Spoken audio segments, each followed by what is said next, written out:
Yes, my dudes. I'm Alex, and thanks for checking out another beat breakdown. Today, we're going to be focused on JD Beck. Now, I had the chance to go and see JD Beck live a couple of weeks ago. Him and DOMi were supporting the Cinematic Orchestra at Brixton O2. And the kid is just insane, mate. So he's only 16 years old, and for the most part, I couldn't even work out what he was playing. He's just so good, man. So today we're going to be focused on the outro groove to a track called BC Invaders, and as you might have gathered from the title, it's in quintuplets. So slightly shorter video for you today, and I'm going to come in with a slightly different approach. So instead of writing anything out, what I'm going to do is workshop some ideas in quintuplets, because to be honest, I never ever play quintuplets in my own playing. So this is a bit of a challenge for me, and hopefully a bit of a challenge for you. So jump onto your kit and let's see if we can come up with some ideas together.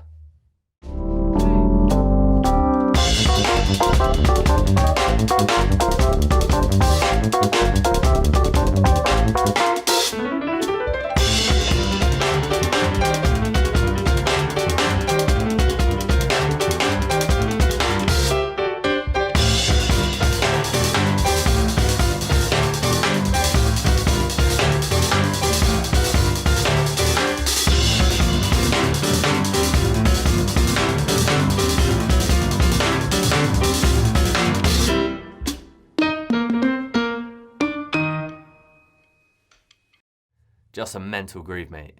So the track is 116 BPM, and the first thing you need to know is how to play quintuplets. So quintuplets are just even groups of 5, and you could either count them 1, 2, 3, 4, 5, or if any of you have checked out the Benny Greb book, The Language of Drumming, he says the word university. Okay, so let's just try some quintuplets on the pad or on your snare drum to start with. 1, 2, 3, 4, 5, 1, 2, 3, 4, 5, university, university.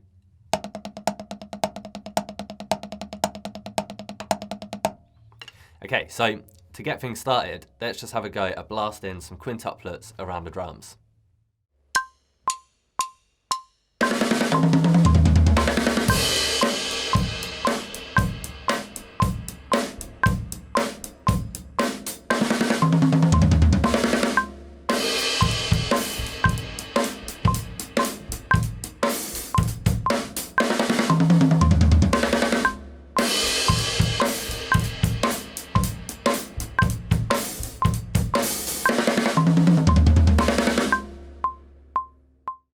And we're off.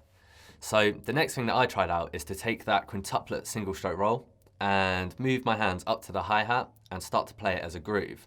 So I'm going to start with my hands on the hats and then gradually move my hands around to try out some different textures on the kit. So if you like the sound of something, nick it, but also try out some of your own ideas.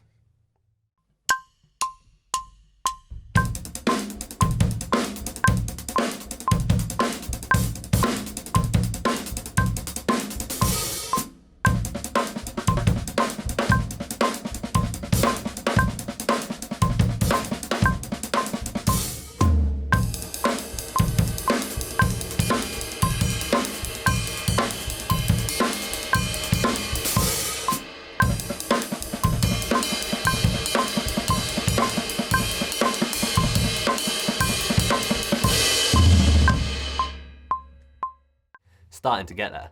So one of the more common stickings for playing groups of 5, and one that personally I find quite useful, is right, left, left. Okay, so let's jump straight to the kit and try out playing some grooves, but this time with our new sticking.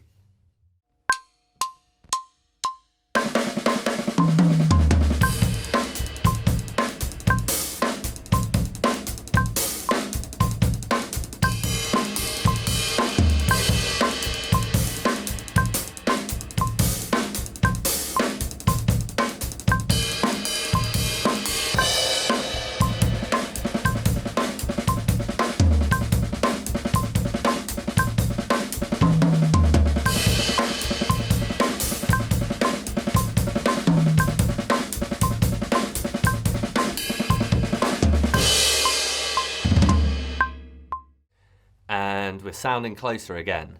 So one thing that I noticed that kept happening to me when I was trying out those quintuplet grooves was At points, I would feel like I'd locked into the groove, and then I'd realise I'd actually gone into 16th note triplets, and I was going into a phrase that I've actually played quite a few times before, which is to add a bass drum to the end of our sticking. So instead of right, left, left, you get right, left, left kick.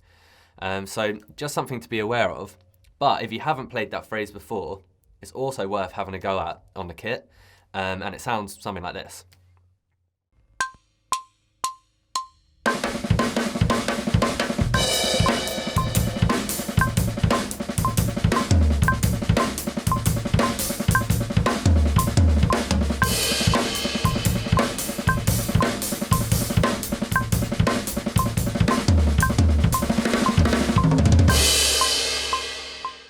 So although we do want to be playing quintuplets in this groove, that 16th note triplet version is also pretty serious. So you can have a little mess around with that and see what you can come up with.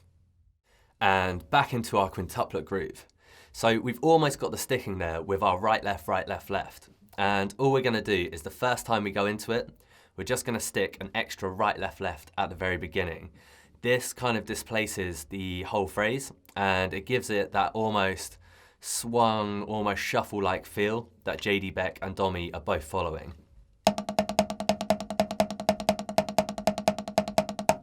Okay, so let's jump straight onto the kit and see if we can experiment with some grooves with our new sticking.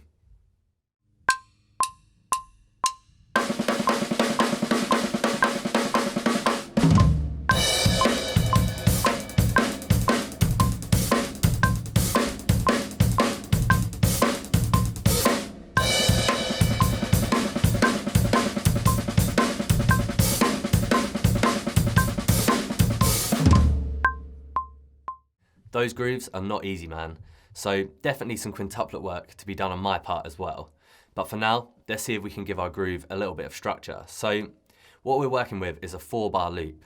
And although it's quintuplets, I find it easier to just count the right hand and keep track of that almost shuffle-like feel.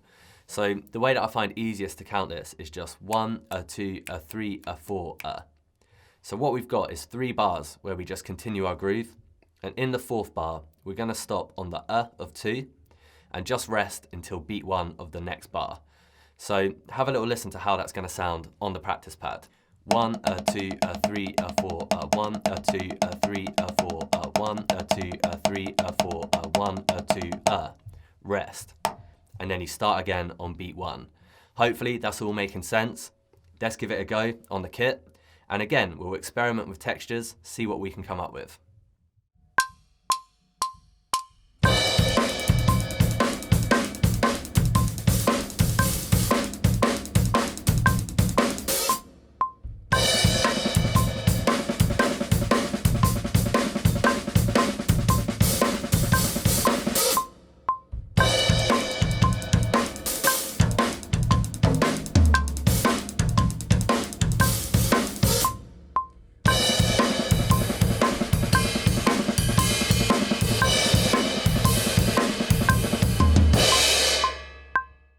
Smashed it, mate.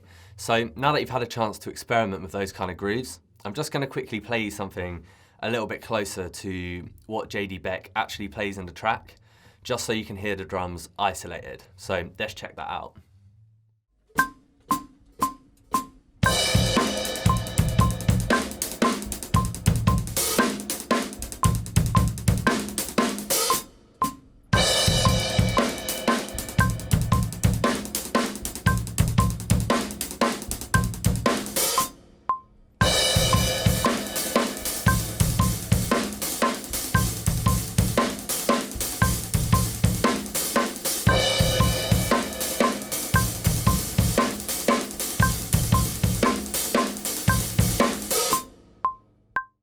Nice work, my dudes. That was definitely a challenge for me, and that's all I've got for you today. So, as always, if you're digging the lesson, be sure to let me know in the comments. Maybe let me know your thoughts on the slightly different approach to the beat breakdown. But whatever you do, I hope to see you in the next beat breakdown. And for now, let's see if we can play JD Beck and DOMi, BC Invaders.